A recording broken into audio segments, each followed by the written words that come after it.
Welcome to the Joe Monroe Show. Now, here's your host, Joe Monroe. Hello, pro wrestling fans, family, and friends. Welcome back to another episode of the History of Pro Wrestling with I, Joe Monroe. And today we're going to go back to Memphis where we're going to talk about the USWA.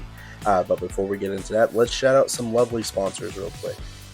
First and foremost, I want to thank our longtime sponsors, Phenomenal Finds ATL. If you're looking for anything retro, check out phenomenalfindsatl.com, as well as our partners and sponsors, Triple Crown Wrestling and Ultimate Championship Wrestling, as they are bringing back the sport of professional wrestling back to Kentucky, as it should be, as well as our brand new partner and sponsor, Mayhem Media.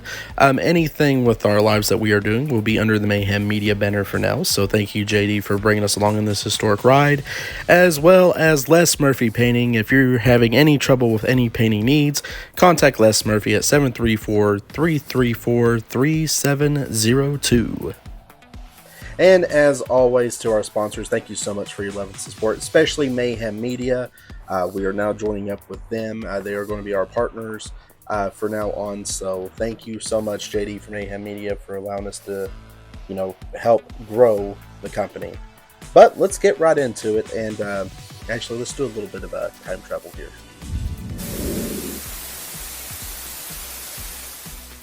Oh, the wonderful 1980s. What a great time to be alive, especially if you're a pro wrestling fan, because a fourth major wrestling company was about to be born, the USWA. And who do we have to thank for that? None other than Memphis wrestling legend, Jerry Jarrett. Yes, this was his brainchild, and we'll go in a little more detail here in just a moment. As many of you know, the 1980s was 100% a hotbed for professional wrestling. It was the golden era, especially for the WWF and the NWA. Well, there was also notable promotions with CWA, which we talked about last time on the History of Pro Wrestling, as well as World Class Championship Wrestling, which was based out of Dallas, Texas. And for you all who have been living under a rock, World Class Championship Wrestling was based out of Dallas, Texas, and it belonged to the Von Erich family. Yes, the Von Erich dynasty was the ones that ran that, especially Fritz Von Erich, who was a promoter. Then Kevin Von Erich shortly took over and partnered with Jerry Jarrett. And the USWA was actually created by merging the CWA and World Class Championship Wrestling, and that worked until there was a little bit of dispute and disagreement with pay and revenue. As always, that's what always brings the business down there.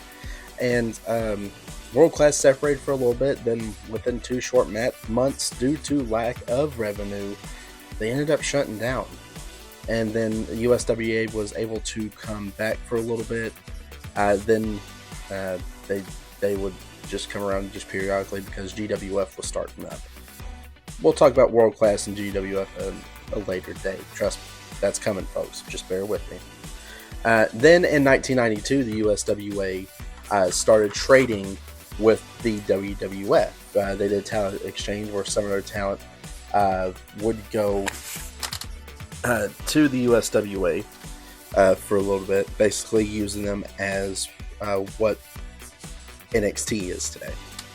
Then they would bring in some notable stars down to work with the USWA, while their prospects will go up to the World Wrestling Federation. However, in 1995, the professional wrestling landscape was about to change forever, all thanks to the Monday Night Wars. Now, USWA was struggling with this because they usually ran their shows on Monday nights at the famous Mid-South Coliseum.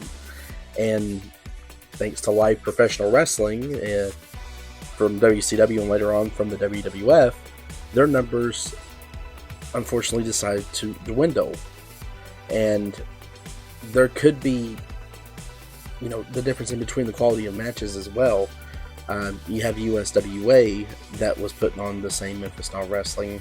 Then you have WCW Monday Night Raw that will put on pay-per-view quality matches. So the people, unfortunately, stayed at home most Mondays while this happened.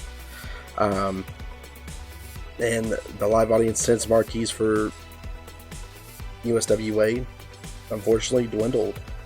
And a move to Thursday nights didn't help as well, because becoming inevitable and the demise of USWA.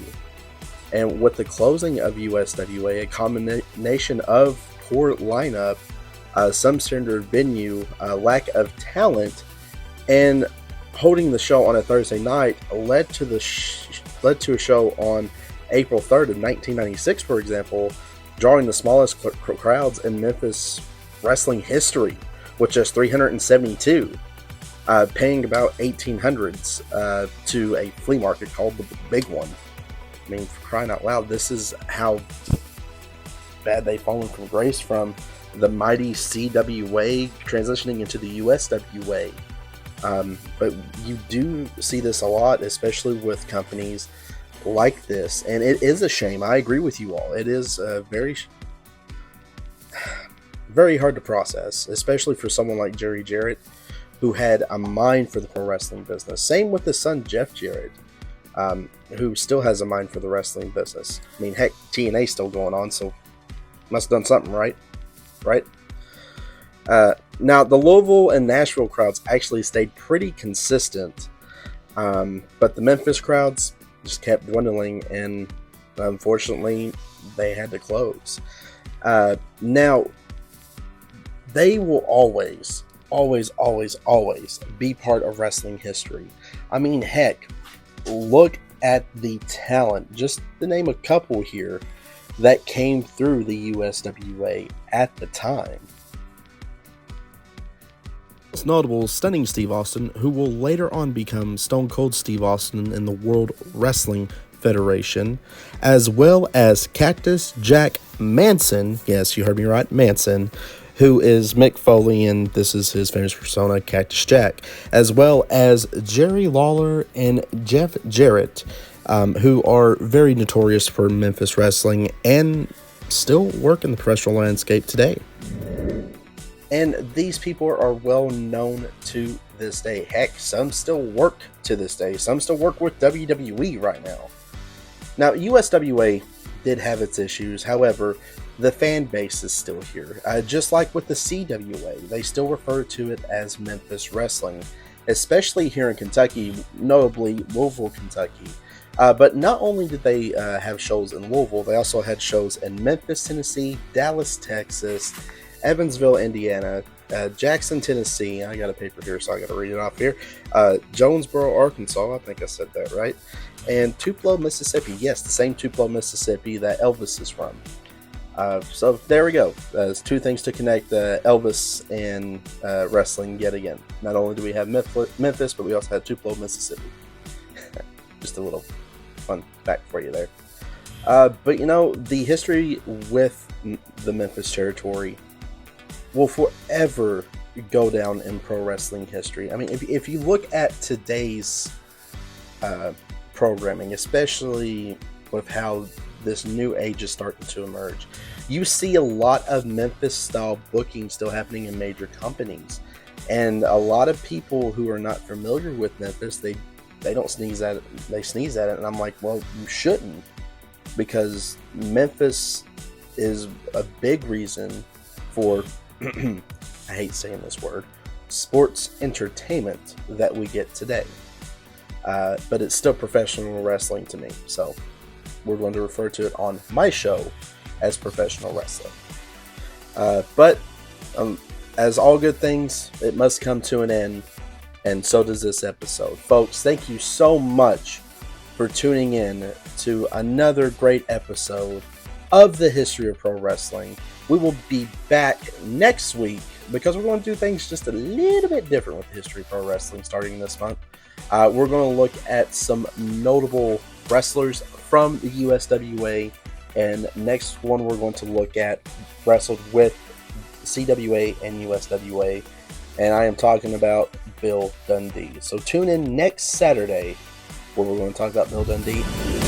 And also that night we will be with Appalachian Mountain Wrestling with AMW Presents their event. We'll be there May 11th from 2 to 5, and for the rest of the show, selling our merch table. So if you're in Kentucky, check that out. As well as Sunday, which is tomorrow, we'll be starting a new series called the Pro Wrestler Series with special guests all the way from the UK, my good friend, head of HR Mayhem Media, Connor Clarkson. But until next time, pro wrestling fans, thank you so much for your love and support. We're growing so quickly.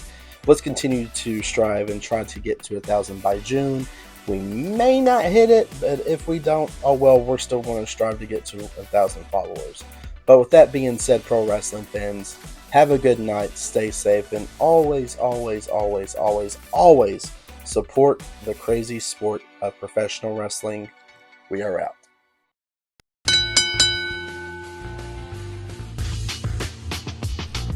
You've been listening to the Joe Monroe Show with Joe Monroe.